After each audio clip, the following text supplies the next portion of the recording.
ហ្នឹងហើយ Hello ក៏ដូចជាសួស្តីទៅកាន់អ្នកគ្នាជួបមួយខ្ញុំពិភពបខ្មៅទៀតហើយដែលយើងនាំមកសម្រាប់យើងតតែមានចំណងជើងថាឆ្លងភពក្លាយជាតួអង្គមិនទប់មិនសមបន្ទាប់ពីភាគមុនសាជាផលយើងបានបដិសេធទៅកាន់ព្រឹទ្ធាចារ្យហាន់សឹងព្រមទាំងនិយាយថាអរគុណព្រឹទ្ធាចារ្យសម្រាប់ការអញ្ជើញប៉ុន្តែខ្ញុំបានគិតគ្នាជាមួយសិស្សច្បងហើយថានឹងរំលឹកមេរៀនជាមួយគ្នាកន្លះខែខាងមុខនឹងមានការប្រឡងធំប្រចាំបកហើយព្រឹទ្ធាចារ្យហាន់សឹងបាននិយាយថាសាវជាឯងមានមូលដ្ឋានគ្រឹះរឹងមាំស្រាប់ទៅហើយមិនគួរភ័យខ្លាចនឹងការប្រឡងប្រចាំបកនេះទេចៅជារបស់យើងបានតបទៅកាន់ព្រឹទ្ធាចារ្យហាន់សឹងថាខ្ញុំមិនភ័យទេ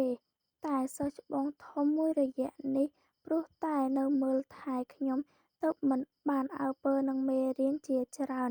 ក្នុងនាមខ្ញុំជាសិស្សប្អូនគួរតែជួយគាត់ព្រមទាំងបែរទៅជីឈឺរបស់យើងព្រមទាំងសួរថា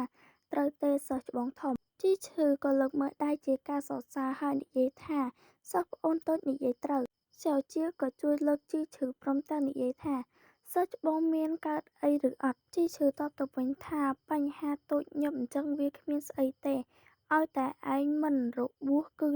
ល្អហើយព្រឹទ្ធាចារ្យហាន់សឹងគិតក្នុងចិត្តថាសាវជាពីមុនចូលចិត្តពឹងផ្អែកលើពួកយើងបំផុតជីឈឺម្នាក់នេះគេប្រើវិធីសាស្ត្រអ្វីទៅប៉ុន្មានថ្ងៃនេះស្អិតរមួតជាមួយសាវជាបែបហ្នឹងសាវជាក៏និយាយទៅកាន់ព្រឹទ្ធាចារ្យហាន់សឹងថាព្រឹទ្ធាចារ្យបើគ្មានការអ្វីផ្សេងទេខ្ញុំសូមទៅរំលឹកមេរៀនជាមួយសិស្សច្បងហើយព្រឹទ្ធាចារ្យហាន់សឹងតបវិញថាបានអញ្ចឹងពួកឯងរៀបចំហ្វឹកហាត់ចុះថ្ងៃក្រោយខ្ញុំនឹងមកមើលឯងទៀតនិយាយចប់ព្រឹទ្ធាចារ្យហាន់សឹងក៏ក្រឡេកទៅម្ខាងទាំងឆ្ងល់ហើយគិតថាទីនេះមិនក៏មានសម្រាមច្រើនដល់ថ្នាក់នេះពេលហ្នឹងជីឈឺចេញមកព្រមទាំងយកខ្លួនពាំងហើយនិយាយថាព្រឹទ្ធាចារ្យឈប់សិនទាំងនេះសុទ្ធតែជារបស់ដែលខ្ញុំប្រមូលមកយ៉ាងលំបាកបើព្រឹទ្ធាចារ្យបំផ្លាញវាចោលខ្ញុំធ្វើម្ហូបឲ្យសិស្សប្អូនយ៉ាងម៉េចនឹងកើតទៅព្រឹទ្ធាចារ្យហាន់សឹងបាននិយាយថាសាវជាស្ថិតក្នុងដំណាក់កាលអេដមីនដឹងថានឹងជាដំណាក់កាលអីគេទេពួកអេដមីនទៅនេះហើយទៅ search ហើយទៅគ្រាន់ថាអត់ឃើញទេហើយនឹងឲ្យដឹងថាដំណាក់កាលហ្នឹងគឺខ្ពស់ជាងជីឈឺផលយើងតែទាបជាងព្រឹទ្ធាចារ្យទាំងអស់ហ្នឹងអញ្ចឹងណាតែក៏ចិត្តឈានទៅដល់ព្រឹទ្ធាចារ្យទាំងអស់ហ្នឹងផងដែរចូលសាច់រឿងយើងវិញ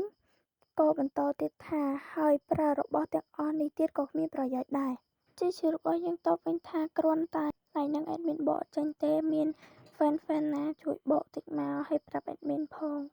តសាច់រឿងយើងក៏អត់អាចញ៉ាំអាហារបានដែរឬព្រឹទ្ធាចារ្យដឹងពីអាហារូបត្ថម្ភអត់ពេលនេះសិស្សប្អូនតូចគឺជាអ្នកជំងឺនៅឡើយគួរតែញ៉ាំអាហារល្អព្រឹទ្ធាចារ្យហាន់សឹងមិនខ្វល់ហើយព្រមទាំងដេញជីឈឺឯងចេញយើងថាមិនឲ្យប្រើ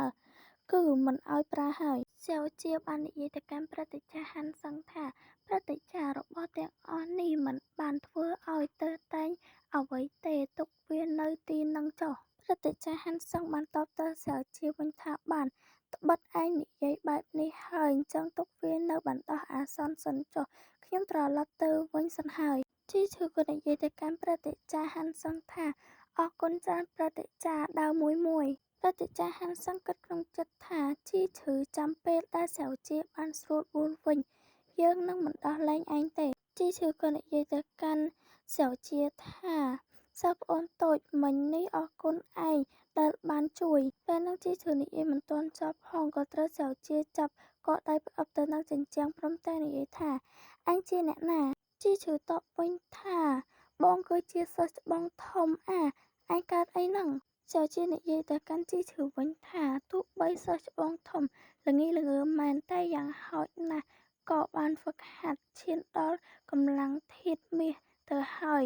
មិនគ្រាន់តែបញ្ចេញពន្លឺមាសដើម្បីការពារខ្លួនក៏ធ្វើមិនបានទៅកើតជីឈឺក៏និយាយដោះសារថានោះក៏ព្រោះតែបងសាវជាក៏សម្លុតជីឈឺហើយនិយាយថា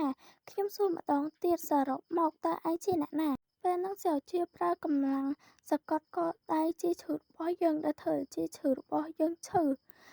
ជីឈឺក៏សួរទៅកាន់ប្រព័ន្ធថាប្រព័ន្ធធ្វើមិនទៅនិយាយយ៉ាងណាទៅគេជឿខ្ញុំស្រាប់តែពេលហ្នឹងប្រព័ន្ធត្រូវបានកាត់ផ្ដាច់ជីឈឺរបស់យើងស្លន់មែនតើហើយនិយាយថាហ៎អាប្រព័ន្ធឡប់ហ្នឹងមកកាត់ផ្ដាច់បណ្ដាញស្អីពេលនេះហ៎ ខំតែគិតថាថងអត់ដូចសៀវធានដល់ពេលចុងបញ្ចប់រត់ចោលមេដដែលតើកុំឲ្យតប៉ែយូរយើងបន្តសាច់រឿងយើងបន្តទៀតជីឈឺក៏ដោះសារថានៅថ្ងៃដែលបងរស់ឡើងវិញនោះបងក៏រកឃើញថាការចងចាំទាក់ទងនឹងការប្រើវិជ្ជាគុណទាំងប៉ុន្មានរបស់បងរលាយបាត់ទាំងអស់ហើយបងខ្លាចឯងបារម្ភទើបមិនបាននិយាយអីសែវជាកំហុសឲ្យជីឈឺថានិយាយតែផ្ដាស់សែវជាក៏សួរបញ្ជាក់ទៅកាន់ជីឈឺថាពិតមែនឬជីឈឺរបស់យើងក៏ឆ្លើយទាំងភ័យថាសែវជារបស់យើងក៏ព្រមប្រឡែងដៃជីឈឺ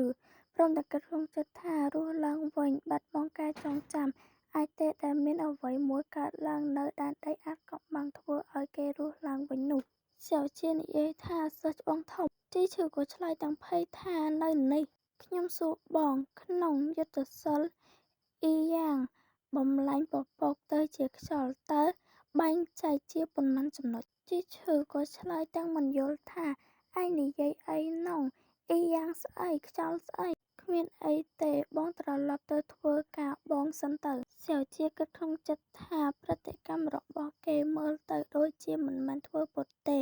គិតថាជឿគេបណ្ដោះអាសន្នសិនអញ្ចឹងបងទៅដាំទឹកថ្នាំសិនណាបន្តិចទៀតនឹងមករកឯងវិញជីឈឺរបស់យើងនិយាយរួចក៏រត់ទៅបាត់សែវជាក៏គិតក្នុងចិត្តថាជីឈឺសង្ឃឹមថាឯងមិនបានភូតកុហកខ្ញុំទេណាហ្នឹងហើយអ្នកនរគ្នាវីដេអូយើងបានមកដល់ទីបញ្ចប់ហើយ